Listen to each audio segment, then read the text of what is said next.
So who better than to hire Dick Sherman? I mean, he did the score of the first movie I ever saw, Chitty Chitty Bang Bang. That was the first movie my dad took me to. And I remember it. I remember that. And it must have made an impression because I'm making movies. And Richard Sherman was up for doing a song. Dick Sherman, Small World, all these other Great Big Beautiful Tomorrow, you know, Mary Poppins, all these classic songs. And Dick came over early on a few months ago, and we started working right here at the keyboard. He was playing the different versions of the theme of his song, and I just, you know, what can you say? You hear it and you just know immediately it's so perfect. Make way, tomorrow's coming today.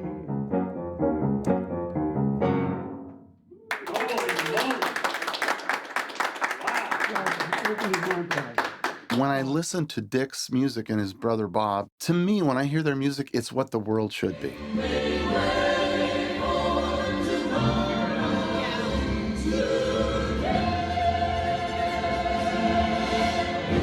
You know, Great. It's a great Right? It's a great One of the things John and I spoke about early was how much should be more contemporary guitar driven and how much should be a little more conventional orchestral driven. This is the amazing, illustrious Tom legend Morello. that is Tom Morello. Here I am. The first movie, Tom came in and played a bit on that. Tom's a friend.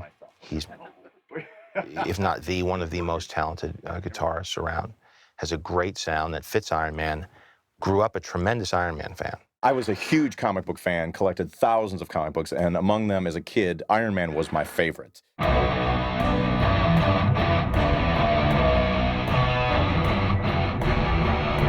I think that, you know, my sensibility as someone who is not a a classical composer, you know, John's got all that completely covered and is, you know, one of the best ever at handling that side of it. I think what they wanted from me was some raw guitar playing. It's going to be the experimental rock track.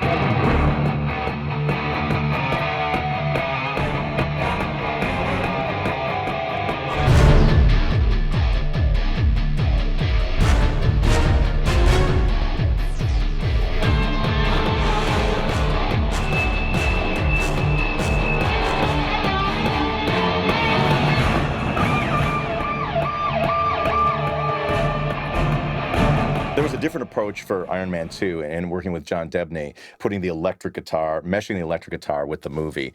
I wanted him to be a huge part of the process. I didn't want him to just come in and be a session guitar player. I wanted him to come in, listen to sort of what I was trying to create, come up with ideas. You know, we created together, kick it back and forth, and he loved the idea. He embraced it. So this is all safe keys. And we're gonna go right there. So that was chunk one. Okay. Yeah. Okay.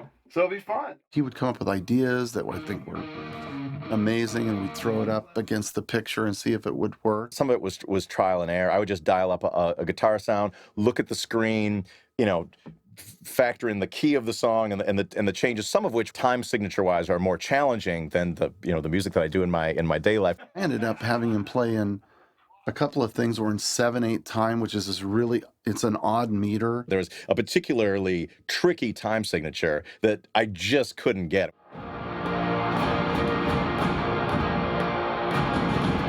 Okay, more time. Till finally there's a Pro Tools screen where you can actually visually watch the sound as it goes by. Does this Your help fault. at all if you can Yeah, see absolutely. it? Oh, Yeah, yeah. there's There's my my paper, baby. There it is. All right. So I had to do it literally by sight and just like watch the little marker as it went down the screen. And when it came to that little blue spike, okay, play there.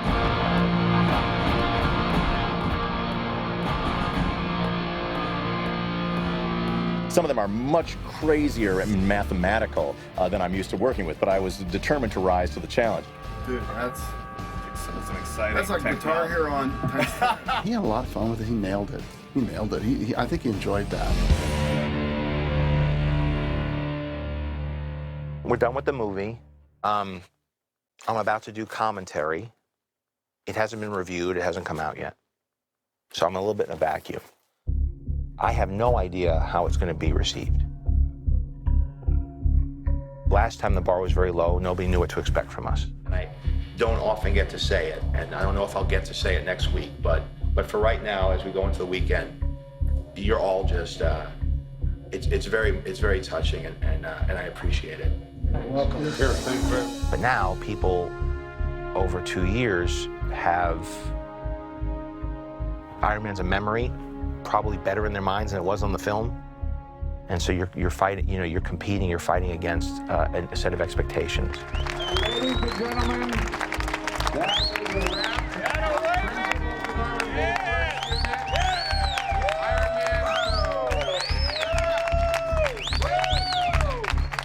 There was a feeling in our first Iron Man of taking the subject matter seriously and not taking ourselves seriously.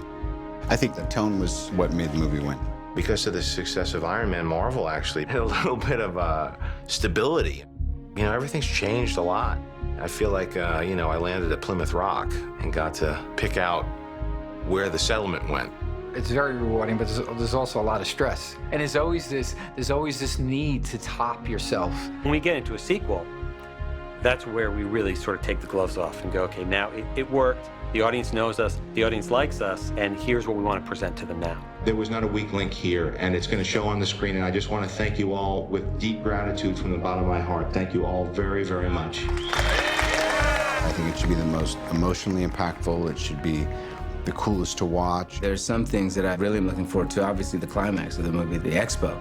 I want to see how all of that works. There's so much that I won't know until I see it. By the time I get into the theater, I'm sure I'll be completely blown away by what John and his teams have put together. I'm really excited to see all the stunts and how that ends up after all of the post-production work. Every choice that we make is about how we're going to get the audience to respond. Are they going to cheer? Are they going to get chills at this moment? We worked our asses off just to get Iron Man 2 to a place where it could maybe be on the mantle next to the first one. Really all working on narrowing in on that character, on that tone that we felt worked as soon as we saw the first movie. So I know one of the really big things as we went into this movie was, let's keep that tone. And that tone is what makes an Iron Man movie. And I think we did that. What makes it fresh is this sort of perfect storm of creative talents that has come together. It's Marvel, it is Favreau, it's Downey, and the supporting cast. Working with Robert and Favreau and Gwyneth, it's been a real pleasurable experience. It was a great experience. I loved the first movie so much, and so as soon as I heard that there was a possible part in the second installment, I was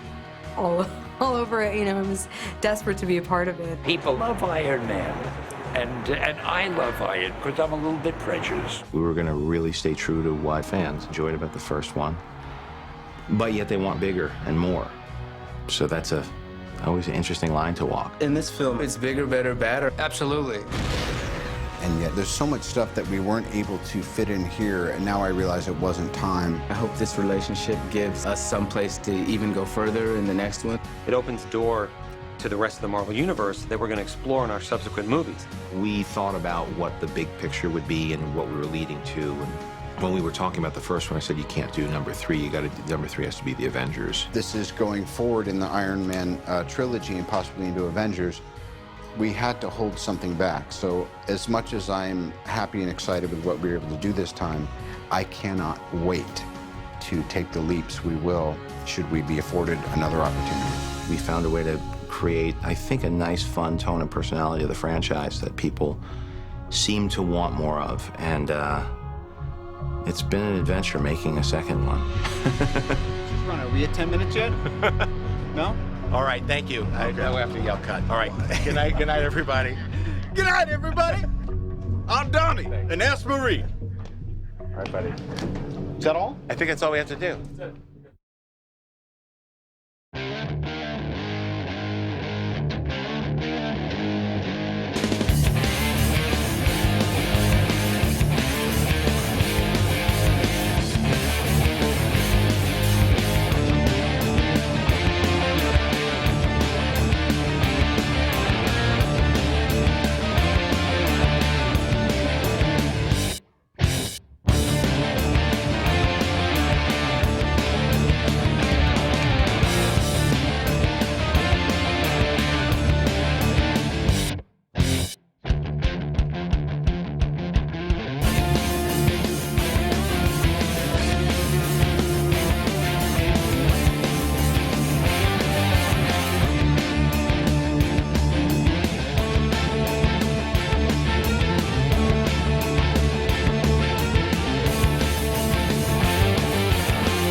On the day when we were actually shooting the scene in the lab, Marvel guys, Kevin said, listen, by the way, there's a new line in the scene, which is, you're going to tell them that you're going to New Mexico.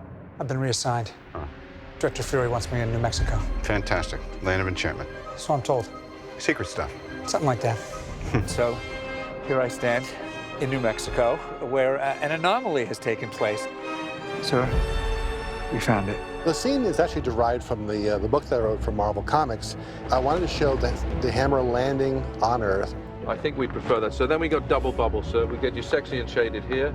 You take them off, and it's just a different form of the People same. should pay extra. When I heard that Ken Branagh was going to be directing, I thought that was just a terrific choice.